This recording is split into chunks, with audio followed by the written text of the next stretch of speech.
You're listening to the Telltale Channel. Don't forget to check me out on all social media: Patreon, Twitter, Teespring, and Etsy. All links can be found in the description or on my website, telltaleatheist.com. So the next article I wanted to talk about is entitled, Washington Lawmaker Matt Shea Owes $4,700 in Cleanup Costs After Anti-Satanist Protests. This is going to be interesting. So this is by Hemant Mehta on the Friendly Atheist website. Let's give the article a read, see what it says. Back in March, because they were not permitted to give an invocation inside the state capitol to open a session, members of the Washington State chapter of the Satanic Temple held an infernal ritual outside the building. So it was interesting, the Seattle Times said that calling Matt Shea a domestic terrorist actually has made him more popular. I love that. They're finally figuring it out. And the fact is, they're trying to label us all. There were Christian nationalists staging a counter-protest as well. They were led by domestic terrorist and lawmaker State Rep Matt Shea, below, best known for his biblical basis for war manifesto and for proposing the creation of a 51st state just for Christians. Holy shit. While his rhetoric was overwhelmed by the Satanists' protest, Shea proceeded to pour olive oil on the steps of the Capitol, perhaps to anoint the place with Jesus or some religious nonsense like that. Whatever the reason, it did a shit ton of damage, and now the state has sent Shea a repair and cleanup bill for $4,761.34. Wow, that's crazy. I had no idea that it would do that much damage. He probably didn't realize that either. Fascinating.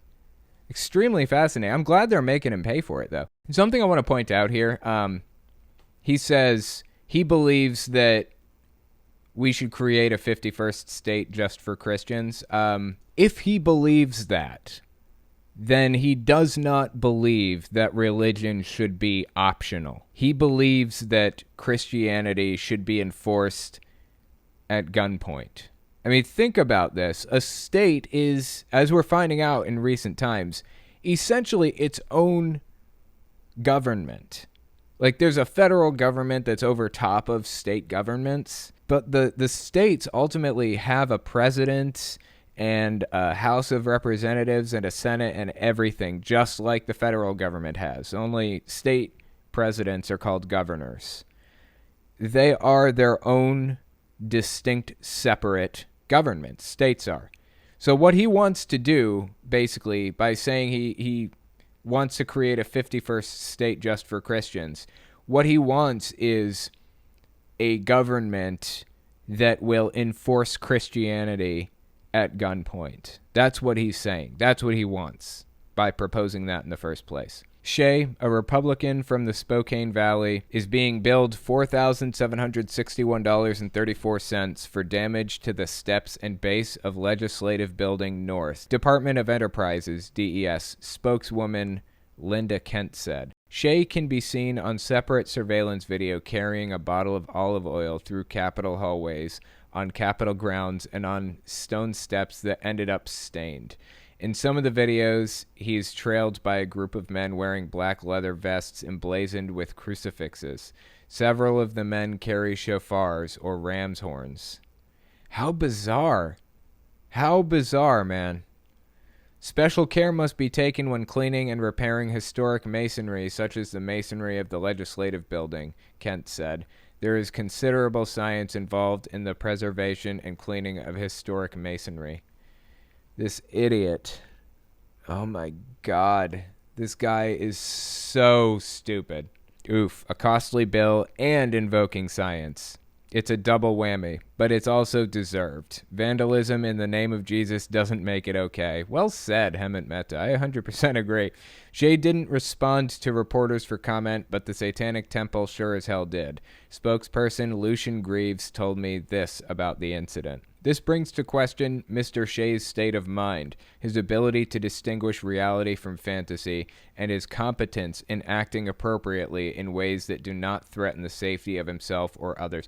Yeah, I just want to point out, as far as I know, this may be incorrect, but I've kind of gotten involved in the Satanist movement a little bit, just talked to people about it who are Satanists, and I know a lot about Lucian Greaves, and I know people who know Lucian Greaves, things like that. As far as I know, Satanists don't actually believe in fantasy or magic or Satan. Most of them are atheists. Anyway, let's continue reading. But while one may reasonably question whether or not Mr. Shea should at least temporarily be denied access to sharp objects in his own bank account pending further evaluation, remember, this is Lucian Greaves speaking, there is no question that anybody possessed of Mr. Shea's flagrant antipathy toward the most fundamental principles of the United States Constitution should not be holding the office of one charged with upholding those principles. We can argue over whether or not we should keep sharp objects away from the guy, but he certainly should not be a member of Congress. If Mr. Shea is so offended by our First Amendment guarantees that he finds it impossible to accept public religious expression